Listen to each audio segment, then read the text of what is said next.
El debate tendrá una duración de 90 minutos. El orden de aparición de los candidatos y el orden de respuesta de cada una de las preguntas se rifó en una reunión previa. Los temas del debate son empleo, infraestructura, seguridad, corrupción, comercio, educación. Los candidatos tendrán 1 minuto con 30 segundos para responder a cada pregunta. Los candidatos tendrán el derecho a 3 réplicas durante todo el debate. Las réplicas tendrán una duración de 1 minuto con 30 segundos, de los cuales 1 minuto es de réplica y 30 segundos para el candidato que está siendo aludido en ese momento. Vamos a iniciar el cuarto bloque si no tuviera ninguna solicitud más de réplica de los señores candidatos. Y el bloque que vamos a avanzar es el tema de justamente educación. Según el 6º informe del Estado de la Educación del 2017, ni las innovaciones ni las actualizaciones de la reforma curricular han logrado hasta ahora producir mejoras sustantivas en el desempeño estudiantil. Adicionalmente, debe considerarse que los estudiantes fallan en cuanto al aprendizaje del inglés y a las calificaciones en matemática. No son las mejores y presentan además importantes debilidades en habilidades blandas. Datos del 2016 indican que únicamente la mitad de los jóvenes de 18 a 24 años completó la secundaria. Y solamente el 61% de estos, es decir, 3 de cada 10, de los que terminaron la educación secundaria, avanzó en estudios superiores. El mismo informe de la educación indica que 2 de cada 10 personas que integran la fuerza laboral cuentan con un título universitario, únicamente 2, con un agravante. Para el 2015 en Costa Rica se contaba con 1.302 carreras acreditadas, 1.302 carreras universitarias inscritas, de las cuales solo 92 estaban acreditadas y únicamente 49 reacreditadas, lo cual genera una desventaja competitiva para los jóvenes que estudian en carreras no acreditadas. Adicionalmente, el tema de la vinculación universidad-empresa ha ido mejorando, pero falta mucho por hacer. Don Rodolfo inicia este bloque en las respuestas y lo que quisiéramos preguntarle es, don Rodolfo, en este contexto y de resultar electo presidente de la República, ¿cuál sería el modelo de educación superior costarricense que usted impulsaría para mejorar la competitividad del país y mejorar la inserción de los jóvenes al mercado laboral? Empezaría por resolver el problema en el colegio, en la secundaria, porque es donde está la madre del cordero. 308,000 jóvenes ni estudian ni trabajan. Somos el país que mayor proporción del gasto público dedica a la educación, sí, en el mundo. Hemos aprendido que lo fundamental entonces no es cuánto, no es la proporción del PIB, es la proporción del gasto público. Hemos aprendido que lo fundamental no es el cuánto, es el cómo. Ese es nuestro reto. Los colegios, escuelas y maestros deben recuperar su autonomía y tener más tiempo para desarrollar su vocación, que es enseñar, no llenar papeles. Una educación donde los padres además puedan escoger el centro educativo y puedan tener el respeto a sus valores morales y religiosos como lo piden los pactos internacionales de derechos humanos. Que se nos enseñe a ser, a conocer, pero no cargar a los estudiantes ni maltratar la dignidad de cada uno de ellos.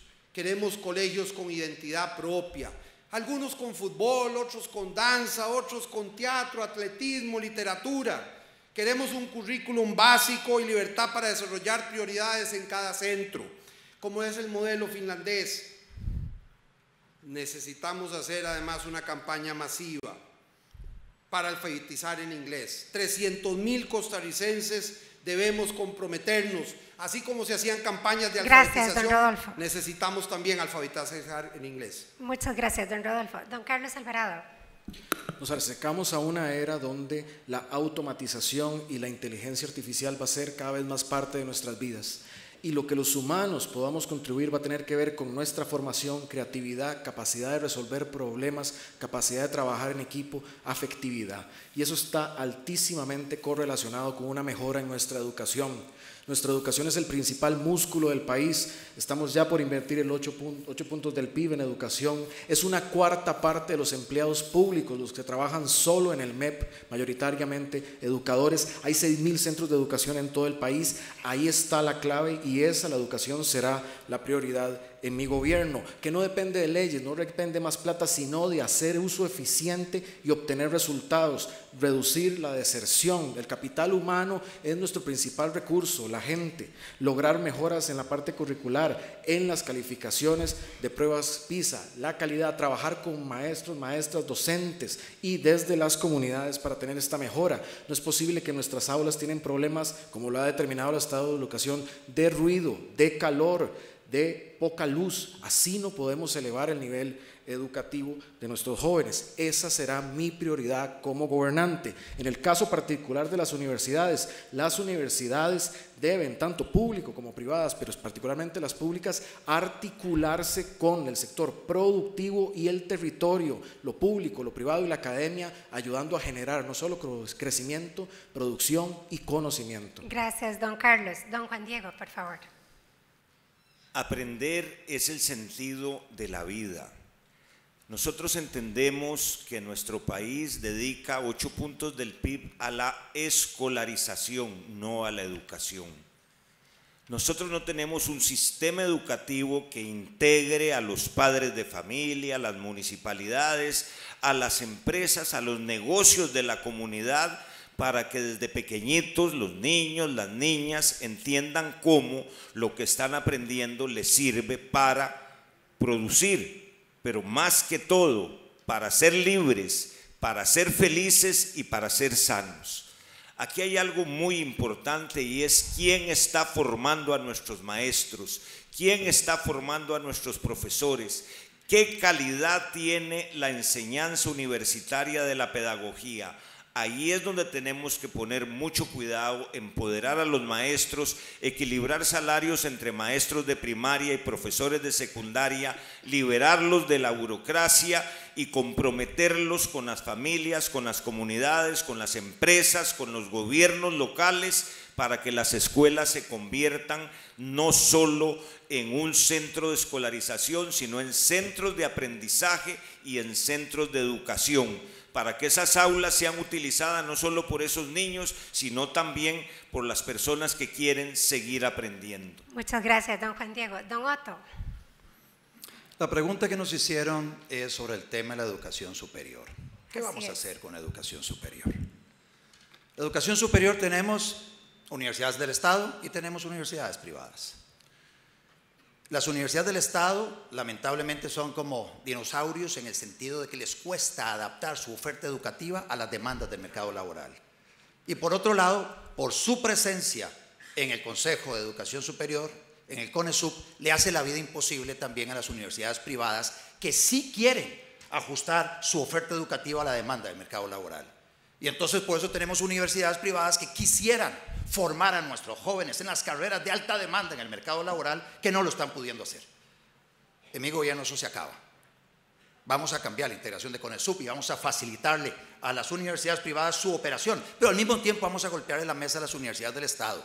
Se le está trasladando una gran cantidad de dinero de nuestros impuestos que deben ser utilizados en una educación pertinente para el mercado laboral. Hay que revisar mucho la forma en que se dilapidan los fondos públicos en las universidades del Estado. Publiqué salarios de todos los funcionarios públicos. Los primeros que brincaron fueron los funcionarios de la Universidad de Costa Rica, por ejemplo, donde los montos que reciben son monumentales por labores que se pueden hacer mucho más baratas. Acreditar a las universidades, por supuesto, porque lo que requerimos son universidades de calidad, y eso no lo estamos teniendo hoy, por lo menos en muchas de las universidades que funcionan como básicamente una respuesta a los pluses salariales que se dan en el sector público. Gracias, don Otto. Muy amable. Don Edgardo, por favor. Gracias. Mire, claro, ¿quiénes son? Hablemos de las universidades, y de las públicas y las privadas. ¿Quiénes van a llegar a esas universidades públicas y privadas? Mientras tengamos chiquitos y chiquitas en las llanuras del Gaspar, en Chorreras de Cutris, en Burica, en La Cruz, en Salitre, que el maestro les llega 6 meses, si les va bien, después de iniciado el curso lectivo, ¿qué tipo de ciudadanos, qué capacidades estamos formando para que esas personas puedan llegar a la universidad? Tenemos que fortalecer el 8% del PIB en educación, por supuesto, pero no es solo meterle cantidad, sino buscarle equidad. Esas escuelas, todas esas comunidades tienen no solo que llegar con infraestructura, sino con maestros de calidad. Hay que educar para la vida. En un gobierno del Frente Amplio se va a establecer una materia que es educación para la vida, para que los chiquitos y las chiquitas puedan saber de agricultura, saber nociones de finanza, de tributario, que puedan saber de derechos humanos, que puedan saber de sexualidad y de afectividad, porque la educación, como la estamos planteando, simplemente va cada vez más memorística y al final son personas que no tienen herramientas para lograr sus objetivos en la vida. Muchas gracias, don Edgardo. Don Antonio, por favor. El 70% de los niños que hoy en día están en las escuelas de nuestro país van a trabajar en empleos que todavía no existen ni se conocen cómo van a ser, porque dentro de poco llegarán los autos autónomos, la tecnología va a seguir cambiando. Entonces, ¿qué quiere decir eso si vamos a pensar en la educación superior cuando estamos viendo una transformación aceleradísima en el mundo, en que nuestro modelo educativo tiene necesariamente que cambiar? Y más que el acumular conocimientos, tiene que ser el que la gente aprenda a aprender y que tengamos buenos programas para que la gente pueda tener refrescamiento y actualizarse. Por supuesto que a partir de ahí vemos y entendemos por qué, o no entendemos por qué el INA, 2/3 partes de sus graduados no consiguen trabajo, hecho del que se dio cuenta el presidente ejecutivo de la institución cuando lo entrevistó un periódico de circulación nacional. En la educación superior tenemos que buscar cómo logramos que la oferta educativa esté más cerca de la demanda laboral y lograr que de alguna manera podamos ir compaginando lo que se gradúa con lo que el mercado está pidiendo, sin que por supuesto le prohibamos a nadie que quiera estudiar la carrera que quiere estudiar, pero sí tenemos que buscar un acercamiento entre la oferta laboral y la demanda del mercado. Y esto pasa también entonces porque entendamos el énfasis que van a ir teniendo las carreras de las ingenierías, de la tecnología, de la informática, que son las que van creciendo en demanda. Yo por supuesto soy un partidario de que hay que eliminarle los trabas que se le pone el CONESUP a la educación universitaria, que rayan realmente en lo ridículo, y espero en la réplica poder continuar en eso. Muchas gracias, don Antonio. Hemos terminado con esto el bloque número 4 y no tengo solicitudes de réplica de los señores candidatos. Don Rodolfo, perfecto, don Rodolfo, un minuto. Sí, muchas gracias. Me tocó en otra época el honor de ser vicerrector y ser vicepresidente de la Organización Universitaria Interamericana con sede en Quebec. De manera que tengo una pasión por la educación universitaria, y si he insistido en la educación de escuelas y colegios es porque siento que ahí es donde está la madre del cordero, ahí es donde están los mayores problemas. Y la culpa no es de los maestros ni de los profesores. Los maestros y los profesores hacen esfuerzos extraordinarios por sacar adelante a los chiquillos. Lo que pasa es que los llenamos de papeles, los llenamos de comisiones, los llenamos de reuniones, los llenamos de cargas extraordinarias. En alguna escuela de Tilarán hace poco me recordaban que se les piden 37 programas en el curso de un año extras, además de las enseñanzas básicas. Debemos descargarlos y dejarlos que operen, igual que las universidades. Gracias, no ponerle más condiciones, sino más bien apoyarlas. Gracias, don Rodolfo. Tengo también la solicitud de don Antonio y de don Juan Diego, y don Edgardo, perdón. Don Antonio, por favor. Sí, quiero terminar la idea sobre el tema de las universidades privadas. No es posible que lleguemos a absurdos tan grandes como que sí, se autoriza en un plan de estudios utilizar un libro de un autor, si ese autor hace una nueva edición no se puede utilizar hasta que el CONESUB lo autorice. La capacidad imaginativa que tienen algunos funcionarios públicos parece no tener límite y uno cada día se sorprende más. 3 años o 2 años, casi 3 años para autorizar un aula satélite, para que una universidad pueda dar clases en una zona franca, para que no tengan que venir todos los estudiantes en las horas pico al centro universitario. que dure tanta cantidad de meses. Nosotros lo que tenemos que hacer es más bien flexibilizar todos los programas, lograr que la inversión se pueda aplicar rápidamente autorizando el funcionamiento de las carreras. Hay que importar los equipos para carreras tan caras como medicina y después esperar 15 meses para que se dé la autorización de poder dar la carrera. Estamos llegando al absurdo, por eso voy por el camino de la simplificación. Muchas gracias, don Antonio. Don Juan Diego, por favor, un minuto. La educación de Costa Rica debe ser reconstruida de arriba abajo. Tenemos los recursos, tenemos el dinero, tenemos muchos millones de SUTEL que no se ven en dónde se están aplicando para el desarrollo tecnológico escolar y colegial, pero falta algo. ¿Qué es lo que falta aquí? Que se perdió la pasión por la enseñanza, que se perdió la ilusión de enseñar y de aprender, y que se desintegraron las familias de la escuela y las comunidades de la escuela.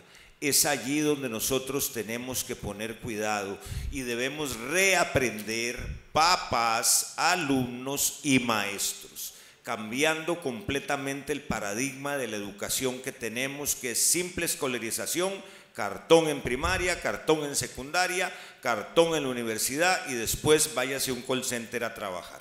Muchas gracias, don Juan Diego. Don Edgardo, por favor, un minuto. Mi compromiso también se mantiene en sostener el 1,5% de ese 8% del PIB para la educación pública, para las universidades públicas. Tienen que seguir siendo convertidas en el motor de movilidad social, pero no se le debe dar ese dinero de manera incondicional. Tienen que plantear acciones afirmativas para poder mejorar el acceso a la educación pública. Y nosotros, por supuesto, que vamos a mejorar el CONESUB, pero para que, por favor, no hayan universidades privadas que estén estafando a la gente. Porque ya aquí estamos en una universidad muy seria, pero hay universidades que estafan a la gente, que hay personas jóvenes que tienen que sacrificar su empleo, que tienen que endeudarse para poder entrar a una universidad privada y luego no obtienen lo que realmente pretendían porque no había información, porque no tenían el panorama claro. El CONESUB tiene que tener las herramientas para regular el precio de las matrículas, para que no hayan abusos y regular permanentemente la calidad también en la educación privada. Gracias, don Edgardo. Si no tuviera más solicitudes de los señores candidatos, avanzamos al quinto bloque.